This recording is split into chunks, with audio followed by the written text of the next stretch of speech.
دیا ہے. ہمارے حالات تقسیم ہند کے باوجود اتنے برے تب نہ تھے. پارٹیشن بھی ہوئی, وہاں سے ریفیوجیز بھی آئے, انخلا ہوا, بہت کچھ ہوا, لیکن پھر بھی اپنے قدموں پہ قائم ہوتا گیا. پر پتہ نہیں کیا نظر بد اس ملک کو لگی کہ آگے جانے کے بجائے ہم پیچھے چلتے گئے.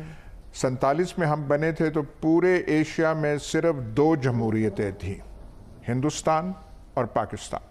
حالات میں پاکستان کی بنیاد ڈالی, اور لوگ جب ہم تقابل کرتے ہیں کہ جی بھارت بھی آزاد اسی دن ہوا تھا یا 15 اگست کو ہوا تھا اور ہم 14 اگست کو ہوئے تھے, تو بھارت کا ایک راہ ہوا, مطلب ہے وہاں پہ جمہوریت چلی اور ہم لوگ جو تھے مشکلات کے شکار ہیں. تو میں ذرا سا اپنا کچھ عزم دہراتے ہیں اور پھر واپس اسی تو دوستو آپ نے یہ چھوٹا سا کلپ دیکھا. یہاں پر بات ہو رہی ہے کس طریقے سے بھارت پاکستان کو آزاد ہوئے 75 سال ہو گئے ہیں اور آج پاکستان کہاں پر ہے, بھارت کہاں پر ہے. بھارت بڑا دیش ہے, اس کے بعد بھی بہت زیادہ چیلنجز ہیں, لیکن پاکستان کی آبادی بھارت سے کم ہے, ایریا بھی ٹھیک ٹھاک ہے, اس کے بعد بھی آپ دیکھ سکتے ہو کہاں پہ ہے. آیا ضمیر بات کر رہے ہیں کس طریقے سے پاکستان ابھی بھی ترس رہا ہے ایک ڈیموکریسی کے لیے, کنفیوز ہے کیا ہو رہا ہے یہاں پر. آرمی بتائے گی الیکشن کب ہوگا, کیا کب ہوگا, یہ سب باتیں ہو رہی ہیں. پہلے یہ پورا ویڈیو دیکھتے ہیں, پھر ویڈیو کے لاسٹ میں کرتے ہیں اس ٹاپک پر ڈیٹیل میں بات. اگر آپ کو یہ ویڈیو پسند آتا ہے ڈگر پر چلے جاتے ہیں. آج کا دن ہم سے تقاضا کیا کرتا ہے, گزشتہ 74 برسوں میں ہم نے کیا حاصل کیا, اس ملک نے ہمیں کیا دیا اور ہم نے اسے واپس کیا دیا. اس کے ساتھ ساتھ بحیثیت قوم ہم کتنا آگے بڑھے, کتنا پیچھے ہٹے, کیا کیا غلطیاں سرزد ہوئیں اور کیا ہم نے ان غلطیوں سے کچھ سیکھا بھی. یہ وہ تمام سوالات ہیں جو آج میں اپنے پینل کے سامنے رکھوں گی. یا سب آپ کا تو ماشاءاللہ تجربہ بہت وسیع ہے. 74 برسوں کے پاکستان کو آپ نے کیسا دیکھا ہے, ہم نے کیا کھویا, اس دوران کیا پایا؟ ملک بنا, کچھ تو قائد اعظم کی مہربانی تھی, کچھ انگریز سرکار تیار ہو گئی تقسیم ہند کے, ملک بن گیا. اور چھوٹا ملک نہ تھا, بڑا ملک تھا. 3.5 اس خطے کی جو اب پاکستان ہے, 3.5 کروڑ آبادی تھی. ہم نے ماشاءاللہ اتنے سالوں میں 75 سالوں میں اس کو 22 کروڑ بنا دیا ہے. ہمارے حالات تقسیم ہند کے باوجود اتنے برے تب نہ تھے. پارٹیشن بھی ہوئی, وہاں سے ریفیوجیز بھی آئے, انخلا ہوا, بہت کچھ ہوا, لیکن پھر بھی اپنے قدموں پہ قائم ہوتا گیا. پر پتہ نہیں کیا نظر بد اس ملک کو لگی کہ آگے جانے کے بجائے ہم پیچھے چلتے گئے. 47 میں ہم بنے تھے تو پورے ایشیا میں صرف 2 جمہوریتیں تھیں, ہندوستان اور پاکستان. چائنا سول وار ہو رہی تھی, کوریا میں جنگ ابھی ہونی تھی, ملیشیا وغیرہ بالکل کسی نے نام نہیں سنا ہوا تھا. ہمیں تو ان سے آگے ہونا چاہیے تھا. بالکل. اور ہم پتہ نہیں کہاں پیچھے. ایسا کیا ہوا یا سب کے ہم پیچھے رہے؟ بہت سارے ریزنز ہیں, اب وہ ساری تاریخ ہم کیا دہرائیں. ایک ہم چیز فیصلہ نہ کر سکے 75 سالوں میں, بہت کچھ کیا. ایٹم بم بھی بنا دیا, کشکول بھی ہمارا قائم رہا, اور کشکول سال جیسے وقت گزرتا گیا مضبوط ہوتا گیا. لیکن ایک چیز کی ہمیں سمجھ نہ آئی, نہ ہم اس سوال کا جواب دے سکے کہ یہاں پہ اس ملک کو چلانا کیسے ہے, کس نے چلانا ہے. آئین نے چلانا ہے, سیاسی پارٹیز نے چلانا ہے, جنرل ضیاء الحق نے چلانا ہے, انٹرم وزیر اعظموں نے چلانا ہے. 75 سال تو چلیں وہ پہلے کے, غلام محمد نے یہ کیا, اسکندر مرزا نے وہ کیا, ایوب خان اور اسکندر مرزا کا مارشل لاء لگ گیا, ایسٹ پاکستان کا سانحہ ہوا, وہ اب چھوڑ دیں, وہ ساری تاریخ ہے اور بڑی کوئی اتنی اچھی درخشاں تاریخ نہیں ہے. لیکن آج کے حالات دیکھ لیجئے, آج فیصلہ نہیں ہو رہا کہ کس نے چلانا ہے. یہاں پہ جو اس سال کے جو واقعات ہیں, اب میں ڈیٹیلز میں کیا جاؤں, لیکن یہاں جو تبدیلیاں لائی گئیں, کیسے تبدیلیاں لائی گئیں, کون سے عوامل کار فرما تھے, آپ کے مقاصد کیا تھے, اور جو کرنے والے تھے کون تھے, سامنے والے پیچھے والے, یہ کہاں سے آ کے. کل وزیر اعظم صاحب نے خطاب فرمایا, اب میں کیا کہوں, ان کے خطاب کے بارے میں کسی کو کوئی دلچسپی تھی؟ انہوں نے کہا کیا, कौन सा उन्होंने एक सिग्नल कौम को दिया कि ये होना चाहिए, वो होना चाहिए। मिसाक मईशत की बात की फिर से, मईशत की बात की, भाई हालात आप वो देखें, सियासी हालात आप देखें यहाँ पे क्या है। सियासी हालात के बारे में हमें कोई बता नहीं रहा कि इसका हल क्या है, कोई तो बताए ना। इमरान खान शोर मचा रहा है, इमरान खान तो चलें जी, खलफशार पैदा कर रहा है, टर्बुलेंस पैदा कर रहा है, इस बेयकीनी पैदा कर रहा है, उनको तो आप एक तरफ रखिए।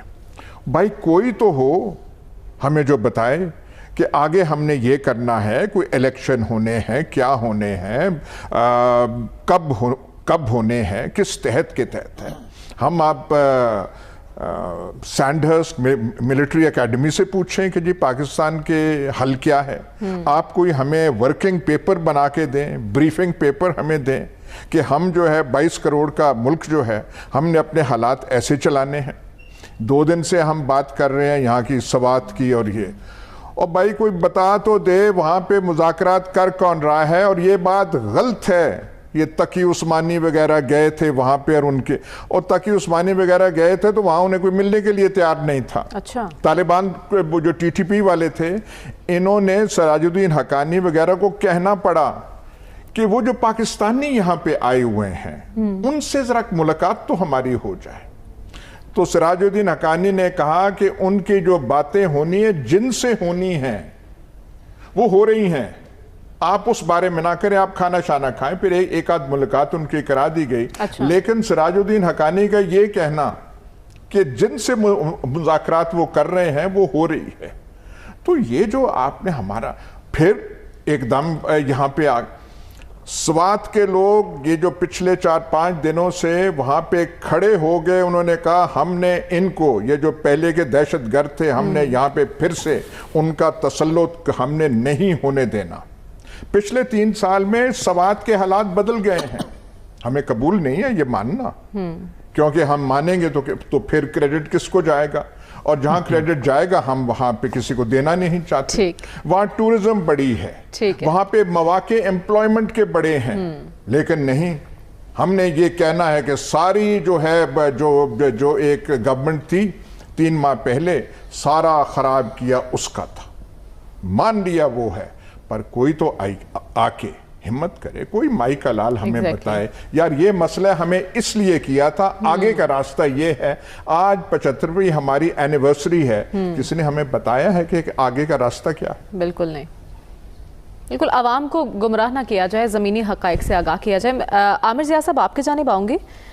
जैसा कि अयाज साहब फरमा रहे हैं कि हमारी तारीख तो इतनी अच्छी नहीं है, हाल कैसे बेहतर हो सकता है और हमने क्या गलतियां की हैं अपनी तारीख में, उन गलतियों से कुछ सीखा भी है या नहीं? अरे जो एयाज अमीर साहब ने कहते हैं ना सवालिया निशान उठाए, आज के तनाजुर में मैं बिल्कुल इत्तेफाक करता हूँ इनसे। लेकिन ज़रा सा अगर हम तारीखी पस मंज़र में देखें कि हमने कितने नामसाइद हालात में पाकिस्तान की बुनियाद डाली, और लोग जब हम तकाबुल करते हैं कि जी भारत भी आज़ाद उसी दिन हुआ था या 15 अगस्त को हुआ था और हम 14 अगस्त को हुए थे, तो भारत का एक राह हुआ, मतलब है वहाँ पे जमहूरियत चली और हम लोग जो थे मुश्किलात के शिकार रहे। तो मैं ज़रा सा अपना ओपनिंग अकाउंट देखना चाहिए कि जब पाकिस्तान 14 अगस्त 1947 में पाकिस्तान के पास था क्या। अब तकसीम जो अनडिवाइडेड इंडिया था, तो हमारा जब ओपनिंग फाइनेंशियल एसेट जो हमें मिले थे वो 17.5% थे कुल भारत के। मतलब है कि अगर हम लोगों ने लैंड मास 23% लिया था तो 17.5% हमारे पास फाइनेंशियल एसेट आए थे। हमने अनडिवाइडेड इंडिया का 30% यानी कि 30% जो थी वो फौज हमें मिली थी, यानी कि जो हमारे फाइनेंशियल एसेट थे उससे ज़्यादा। अच्छा, उसी तरह अगर आप देखें हमारी इंडस्ट्रियल बेस जो थी, पॉपुलेशन हमारी अगर 18% थी पूरे मुत्तहिदा हिंदुस्तान की, तो इंडस्ट्रियल बेस हमारी सिर्फ 10% थी और हमारी एम्प्लॉयमेंट अपॉर्चुनिटीज़ जो थी वो सिर्फ 7% थी। तो आप ये देखिए कि हम कहाँ खड़े हुए थे। जो ज़्यादा तरक्की याफ्ता इलाके थे यूनाइटेड इंडिया के, ब्रिटिश इंडिया के, वो भारत को मिले थे, और पाकिस्तान को अगर मशरक़ी पाकिस्तान मिला तो बग़ैर कलकत्ता के मशरक़ी पाकिस्तान जो था।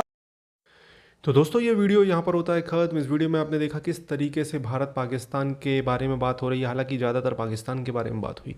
पाकिस्तान भारत दोनों 15 अगस्त 1947 को आज़ाद हुए थे, ये भी एक सच है। जिन्ना की मौत के बाद 2 साल बाद, मतलब 47, 48, 49 से पाकिस्तान ने अपना ऑटोमेटिकली 49 से इन्होंने अपना इंडिपेंडेंस डे सेलिब्रेट करना शुरू कर दिया 14 अगस्त।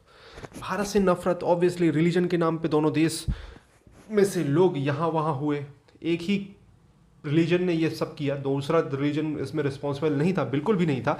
लेकिन भारत में आपको भी पता है कि भारत ने बोला कि हमारे देश में जिसको रहना रहो, जिसको जाना जाओ। तो भाई यहाँ पे 3-3.5 करोड़ उस टाइम पे मुसलमान रह गए। आज देख सकते हो भारत में भी कितने, पाकिस्तान में भी कितने, बांग्लादेश में भी कितने।